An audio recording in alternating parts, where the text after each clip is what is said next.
The elders of Kisoma village always said that when a woman disappears without goodbye, the ancestors are speaking. But no one listened when Abini stopped visiting. Abini was a black woman of strong eyes and quiet fire. She lived at the edge of the village, where the savanna kissed the forest and the red earth met tall grass. Her house was old, built by her grandmother, with mud walls and a roof that sang when the wind passed. Drums often echoed from far places at night, and fireflies danced like lost spirits around her doorway. For many years, Abini visited her cousin Nyla every week. She brought yams, palm oil, stories, and laughter. She sat by the fire and spoke softly, as if the night itself was listening. Then one moon passed. No Abini. The village noticed, but no one spoke loudly. In Kisoma, silence often meant fear. Nyla felt it first in her bones. At night, she dreamed of footsteps climbing wooden stairs. She heard breathing above her head, slow and heavy, like something old and tired. She woke with sweat on her back and drums beating inside her chest. Abini is fine, Nyla told herself. She is only busy. But on the 30th day, the wind changed. That morning, the sky was grey, and birds refused to sing. Smoke from cooking fires stayed low, crawling on the ground like spirits searching for names. Nyla stood outside her hut and felt cold, even under the sun. She decided to go to Abini's house. The path to the house crossed the savanna, then entered the forest. Tall trees blocked the light, and roots twisted like sleeping snakes. Every step made Nyla feel watched. The wind whispered through leaves, saying words she could not understand. When she reached the house, the door was closed. That was wrong. Abini never locked her door during the day. Nyla knocked. No answer. She knocked again, harder. The sound felt weak, swallowed by the forest. "Cousin," Nyla called. "It is me." Silence answered. Nyla pushed the door open. The air inside was heavy and cold. The fire pit was dark, covered with ash. Dust lay thick on the floor, as if no foot had touched it for many days. The walls smelled of herbs, old smoke, and something bitter beneath. "Abini," Nyla whispered. Her voice felt too loud. She walked slowly, her heart beating like a drum calling warriors to war. Everything was where it should be, yet nothing felt right. The calabashes were full, but the water inside smelled old. The sleeping mat was rolled, untouched. Then Nyla heard it. A soft creak. Above her head. The attic. Nyla froze. The attic was a small space above the ceiling, reached by a wooden ladder. Abini used it to store old things, broken tools, cloth from ancestors, things that carried memory and power. Children were warned never to climb there. Elders said spirits rested among those objects. The creak came again. Nyla's throat went dry. "Is someone there?" she asked, though she already knew the answer would not come from a living mouth. The ladder stood in the corner. Dust covered it, but one rung was clean, as if hands had touched it recently. Nyla's legs trembled. She remembered the elders' words. Some secrets do not want to be found. They wait for you. Still, she climbed. Each step groaned like pain. The air grew colder as she rose. At the top, a small wooden door blocked the attic. Strange marks were carved into it, old symbols of protection and warning. Some were scratched, as if someone had tried to break them. Nyla pushed the door open. The smell hit her first. Old blood. Burnt herbs. Rot. The attic was dark, lit only by thin lines of light through the roof. Objects lay everywhere. Calabashes filled with black powder, animal bones tied with red thread, masks with empty eyes, and cloth stained deep brown. Then she saw it. In the center of the attic stood a large wooden chest. It was breathing. Nyla stepped back, almost falling from the ladder. Her heart screamed inside her chest. The chest rose and fell slowly, like lungs pulling air. "No, no," she whispered. The chest made a soft sound, like a cry trapped in wood. Nyla's hands shook as she moved closer. Every step felt like a crime against the ancestors. She placed her hand on the chest. It was warm. Suddenly, the breathing stopped. The attic fell silent. Nyla opened the chest. Inside were Abini's clothes, folded neatly. Her beads. Her head wrap. Her knife. All things she never left behind. Beneath them lay something wrapped in white cloth. Nyla pulled the cloth back. She screamed. It was not a body, but it was worse. It was a mirror, cracked down the middle, its surface dark like deep water. Inside the mirror, Nyla saw a beanie's face, but twisted with pain. Her eyes were open, staring, her mouth moving without sound. Nyla collapsed to her knees. "A beanie," she cried. The mirror shook. From it came a whisper, weak but clear. "They betrayed me." The attic wind rose, slamming the door shut behind Nyla. Drums thundered in the distance, though no one was playing them. The masks on the walls began to sway. Nyla realized then that a beanie was not gone. She was trapped. And whoever did this wanted revenge buried with silence. Nyla's tears fell onto the dusty floor as the ancestors began to whisper. The story had only just begun. Nyla did not remember how she climbed down from the attic. Her body moved, but her spirit stayed behind, shaking beside the cracked mirror. When her feet touched the floor of a beanie's house, she fell hard, gasping like someone pulled from deep water. The door burst open by itself. Cold wind rushed inside, carrying dust, dead leaves, and the sound of distant drums. The fire pit stirred, though no flame rose. Shadows crawled along the walls, stretching like long fingers. Nyla ran. She did not close the door. She did not look back. Her feet beat the earth as if chased by unseen warriors. The forest seemed alive now. Branches bent toward her. Birds screamed warnings.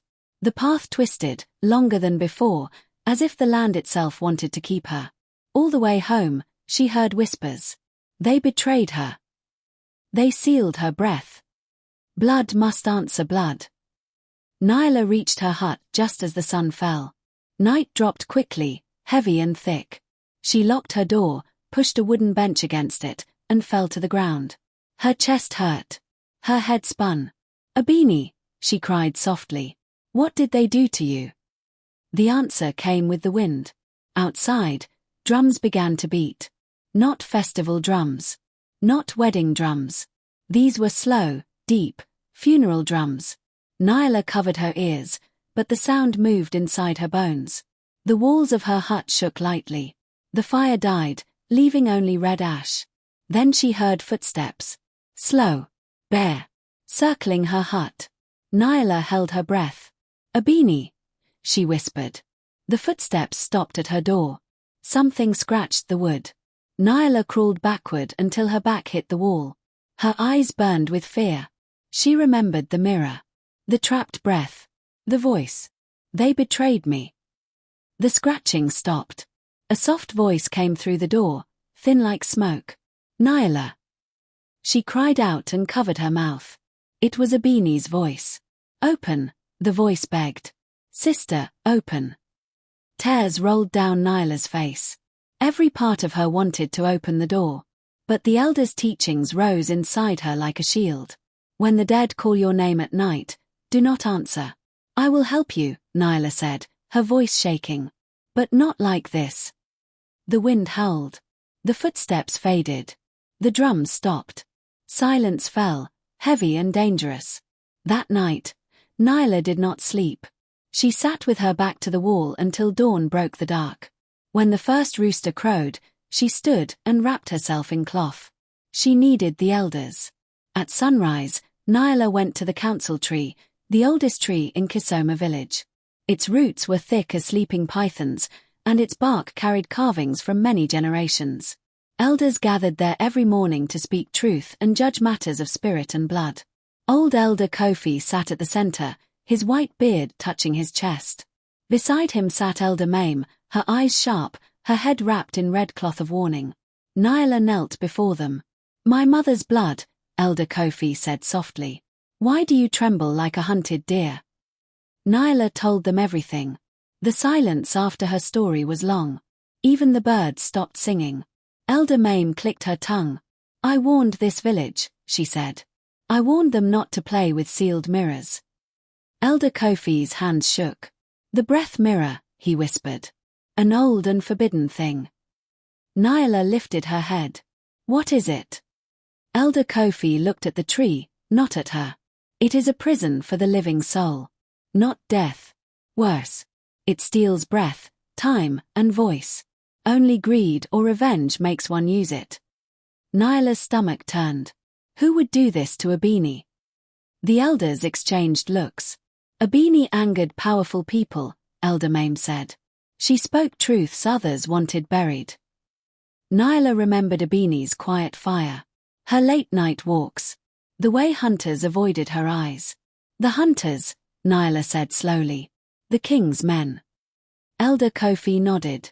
A beanie discovered something in the northern forest. Something tied to old gold and old blood. She refused to keep silent. Nyla's hands curled into fists. What must I do? She asked. Elder Mame stood. Her bones cracked like dry wood. You must walk the spirit path. But know this, once you begin, there is no turning back. Before Nyla could answer, a horn sounded from the village entrance. A royal horn. People gathered quickly. Dust rose. Fear spread like fire in dry grass. The king's warriors entered the village, spears shining, faces hard. At their center rode Prince Dazari, the king's eldest son. His eyes were cold, his smile sharp. We search for a witch, Dazari announced. A woman who plays with forbidden spirits. Nyla felt the ground tilt. His eyes landed on her. A beanie's blood, he said. You will come with us. The elders stepped forward. She is under council protection, Elder Kofi said. Prince Dazari laughed. The king's word is stronger than old trees. Warriors moved closer. Suddenly, the wind rose again. Dust swirled. Drums thundered from nowhere. The council tree shook, its leaves whispering loudly. A deep voice filled the air, not human, not spirit alone. Enough. Everyone froze. The ground cracked slightly beneath Nyla's feet. She felt heat rise inside her chest, wild and ancient. The ancestors were waking. Prince Dazari stepped back, fear flashing in his eyes. Nyla stood slowly. If you want the truth, she said, her voice no longer her own, then follow me to the attic where breath is stolen. The wind screamed approval. And far away, inside a cracked mirror, a beanie opened her eyes wider. The path to revenge had begun. The journey to the northern forest began before the sun rose. Mist covered the land like a white cloth for the dead. Nyla walked at the front, her feet bare, her face calm but her heart burning. Behind her followed the elders, the king's warriors, and Prince Dazari on his horse. Hunters walked last, their eyes low, their hands tight around their spears. The drums did not play, yet Nyla heard them in her blood. Every step toward the forest made the air heavier. Trees grew closer together, their branches locking like fingers. The smell of earth and old rain filled the air. Birds watched in silence. This land is cursed, one warrior whispered. No, Elder Mame said. It remembers. They reached a clearing where the ground sank inward, forming a wide pit hidden by vines and leaves. At its center stood a stone altar cracked with age. Gold dust shimmered faintly in the soil, catching the weak morning light. Prince Dazari dismounted. His face tightened. Nyla turned to him. This is where a beanie learned the truth. The hunters shifted uneasily. A beanie followed blood trails, Nyla continued. She followed missing men, broken families, silent graves. They all led here. Elder Kofi stepped forward. This land was sealed generations ago. Gold was buried with a promise. Never again. Prince Dazari's jaw clenched. Gold belongs to the crown. The gold belongs to the dead, Elder Mame snapped. Nyla closed her eyes. The wind rose. She felt a beanie's presence behind her, not as a ghost, but as a breath in her lungs. Words poured into Nyla's mind, sharp and painful. Show them. Nyla knelt and pressed her palms to the earth. The ground shook. A low sound rose from below, like a cry trapped under stone. Slowly, the soil cracked open, revealing bones, many bones, stacked and broken. Skulls stared upward, mouths frozen open. Gasps spread through the group. These are not ancient, Nyla said. They are recent. Prince Dazari stumbled back. Lies. Nyla stood, her eyes glowing faintly. Hunters were sent here. Villagers were brought here. They dug until they collapsed. Then they were sealed beneath the gold. She pointed to the hunters. You helped, she said. One hunter fell to his knees. We were ordered, he cried. The prince said silence would make us rich. Prince Desari drew his sword. Enough. The forest answered. Roots burst from the ground, wrapping around his legs, pulling him down. His sword fell from his hand. The warriors froze in fear. Nyla walked toward him slowly. Abini came here alone. She saw the bones. She heard the cries. She went to the king. Prince Desari's face twisted. She knew too much. So you trapped her breath, Nyla said, her voice shaking with rage. You sealed her soul in a mirror and hid it like stolen gold. The air screamed. The elders raised their staffs, chanting old words. Spirits rose from the pit, pale and angry, their eyes hollow. Prince Desari screamed as the roots tightened. I will free her, Nyla said. But truth must be complete. She turned to the elders. The mirror will only break when the betrayers confess under the open sky. Elder Kofi nodded slowly. Then the king must know. The ground released Prince Desari, leaving him shaking and broken. His pride lay crushed in the dirt. They returned to Kisoma village by nightfall. The king sat on his throne of carved wood and ivory. Firelight danced on his crown. Drums beat slowly, calling ancestors to listen. Prince Desari was pushed forward. Nyla stood tall. Speak, Elder Mame commanded. The prince fell to his knees. I ordered it, he sobbed. The gold fed the crown. The silence fed my power. Abini refused to bow. Murmurs filled the hall. The king's face darkened. You used forbidden magic. I feared her, Desari whispered. She saw everything. Nyla stepped forward. Then hear this. Until her breath is free, this land will rot. As if answering her words, the torches flickered. Wind rushed through the hall. Distant screams echoed from the forest. The king rose slowly. Bring the mirror. The cracked mirror was placed in the center of the hall. Firelight revealed Abini's trapped face, thinner now, weaker. Nyla fell to her knees. Hold on. Abini's eyes moved. The king lifted his staff. Truth has been spoken. Blood has confessed. But freedom demands balance. The mirror began to shake. Cracks spread like spider webs. Suddenly, Prince Desari screamed as shadows wrapped around him, pulling him toward the mirror. No, he cried. The ancestors whispered loudly now. Life for life. Breath for breath. Nyla realized too late. The mirror demanded payment. And the choice of revenge was no longer hers alone. The mirror shook so hard that the hall trembled. Fire leapt from the torches, casting wild shadows on the walls. The drums outside beat faster, like a heart running from death. Prince Desari screamed as the shadows pulled at his legs, dragging him toward the cracked mirror where Abini's face floated in pain. No! Father, stop this, he cried.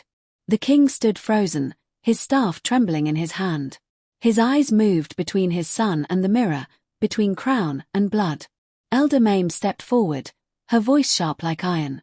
The breath mirror does not free without balance. It was fed with betrayal. It demands payment. Nyla's chest burned. Take me instead, Nyla shouted. I will carry the price. The ancestors answered with a deep, angry wind. No, whispered many voices. She is the bridge, not the offering. Prince Desari clawed at the floor. I confess to everything. The mirror glowed red. Abini's lips moved again. Her voice came out broken, layered with spirit echoes. Confession is not justice. Nyla felt tears fall. Abini, please. I brought the truth. Let it end. Abini's eyes met hers through the mirror. There was love there, but also fire. They sealed me while I breathed, Abini said. They laughed while my voice died. Justice must touch the hands that bound me. The shadows tightened around Prince Desari. The king dropped his staff. It hit the ground with a sound like thunder. Stop, the king said, his voice weak. Take the gold. Take my crown. But spare my son. The hall gasped. Elder Kofi shook his head. Power does not replace blood. Nyla stood between the mirror and the prince. Her body shook, but her voice was strong. Abini, hear me. Revenge will not heal you. It will only change who carries the pain. The drums slowed. For a moment, everything held its breath. Inside the mirror, Abini closed her eyes. When she opened them again, tears flowed down her trapped face. I did not ask for revenge, she whispered. I asked for truth. The shadows hesitated. Then the mirror spoke, not with Abini's voice, but with the voice of the old magic itself. Truth has a price. The floor cracked. From the crack rose the spirits of the dead, men, women, children, faces pale, bodies thin. They surrounded Prince Desari, whispering their names. You knew us. You buried us. You silenced us. Prince Desari screamed and covered his ears. I did what I was taught. Nyla felt rage rise, sharp and hot. She remembered the bones, the pit, the stolen gold. Then be taught again, she said. The king fell to his knees. I failed as a father and as a ruler. The spirits turned their hollow eyes toward the king. Then rule in truth, they whispered. The mirror cracked wider. Abini's image began to blur, fading like smoke. No. Nyla cried. She's leaving. Elder Mame raised her hands. The mirror cannot hold both revenge and mercy. Nyla's heart raced. Then choose mercy. She pressed her palm against the mirror. It burned her skin, but she did not pull away. I forgive you, Nyla said, her voice breaking. But I do not forget. Let the punishment be living with the truth. The ancestors murmured, uncertain. The king lifted his head. I will strip my son of title and name. He will live among those he harmed. No crown. No guard. No gold. Prince Desari sobbed. Father. The spirits circled him, then slowly withdrew. The shadows loosened. The mirror screamed, angry, hungry.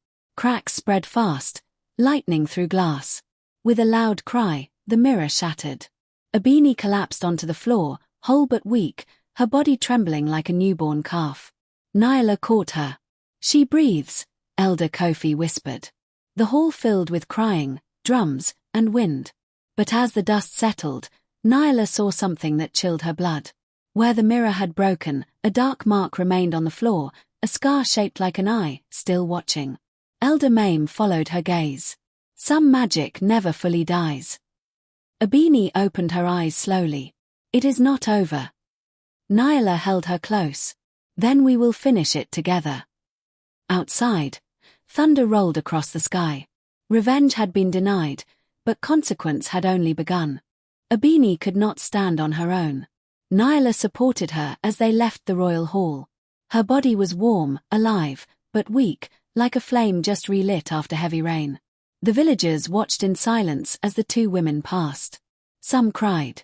Others looked away, ashamed. Above them, the sky darkened. Clouds rolled in fast, heavy and low. Thunder growled like an angry beast waking from long sleep. The wind carried the smell of rain and iron. Elder Mame lifted her staff. This night will not end quietly. Abini's fingers tightened around Nyla's arm. The land is not satisfied. Nyla felt it too. The ground beneath her feet pulsed faintly, like a drum being tested before war. Prince Desari was taken away, stripped of royal cloth, dressed in plain fabric. His head was bowed, but fear still lived in his eyes. The king watched him go, his shoulders heavy with regret. We have chosen mercy, the king said. Let the ancestors accept it. Thunder answered him. Not with approval. With warning. Rain began to fall, slow at first, then hard. Fires hissed and died. The villagers rushed to their homes. Drums began to beat again, this time by human hands, calling protection. Suddenly, a cry rose from the edge of the village. The forest! Someone shouted. The forest is moving. Nyla turned. Trees at the border of Kisoma bent inward. Roots tore free from the earth. Shadows twisted between trunks, tall and restless. Spirits rose, angry, half-formed, their mouths open in silent screams. These are the ones who died without burial, Elder Kofi said. They want more than truth. Abini straightened slowly. Though weak, her eyes burned with purpose. They want judgment, she said. The dark mark shaped like an eye, the scar left by the broken mirror, began to glow on the ground behind them. Black smoke rose from it, thick and choking. Nyla stepped back. The mirror's hunger remains. The smoke formed shapes, chains, hands, mouths whispering one word again and again. Pay! The land shook violently. Huts cracked. People screamed. Elder Mame turned to Nyla. The breath mirror fed on stolen life.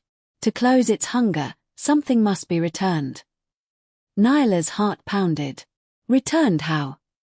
Abini looked at her, understanding blooming in her eyes. The gold, Abini said.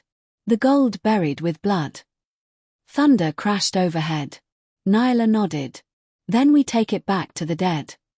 There was no time to argue. The spirits surged closer, their cold breath touching skin. Hunters dropped their spears and ran. Warriors stood frozen. Nyla and Abini ran toward the northern forest, rain soaking them to the bone. Elder Kofi and Elder Mame followed, chanting old words of protection. Roots tried to trip them. Shadows clawed at their backs. At the clearing, the pit of bones was open again, wider now, glowing faintly gold beneath layers of soil and death. The spirits circled the pit, screaming without sound. Abini fell to her knees, coughing. I can't. Nyla grabbed her hands. You can. You must. Together, they began to dig. The rain turned the soil to thick mud. Their fingers bled. Bones shifted under their hands. The gold revealed itself, dull, heavy, cursed. As Nyla touched it, pain shot through her body. Images filled her mind, people collapsing in tunnels, children crying, men sealed alive. She screamed but did not stop. Put it back, Abini gasped. Not into human hands. Into the earth's mouth. They pushed the gold deeper, mixing it with bones, tears, blood. The spirits wailed, louder now. Prince Dazari stumbled into the clearing, driven by terror or fate. His face was pale, his eyes wild. Make it stop, he screamed. I'll do anything. The spirits turned toward him. Nyla stood, her face hard. Then kneel. He fell to his knees. Speak their names, Abini said, her voice shaking but firm. Everyone you buried. Prince Dazari began to speak. Names poured out, broken and desperate. With each name, a spirit softened, their form becoming clearer, calmer. The pit glowed bright gold, then slowly dimmed. The scar eye on the ground pulsed violently. Elder Mame raised her staff. Now! Nyla and Abini pressed their palms to the earth together. By blood returned, Nyla said. By truth spoken, Abini said. By mercy chosen, they said together. The ground roared. The pit collapsed inward, sealing itself. The gold vanished, swallowed forever. The spirits rose one last time, then faded into the sky like mist at dawn. The scar eye cracked.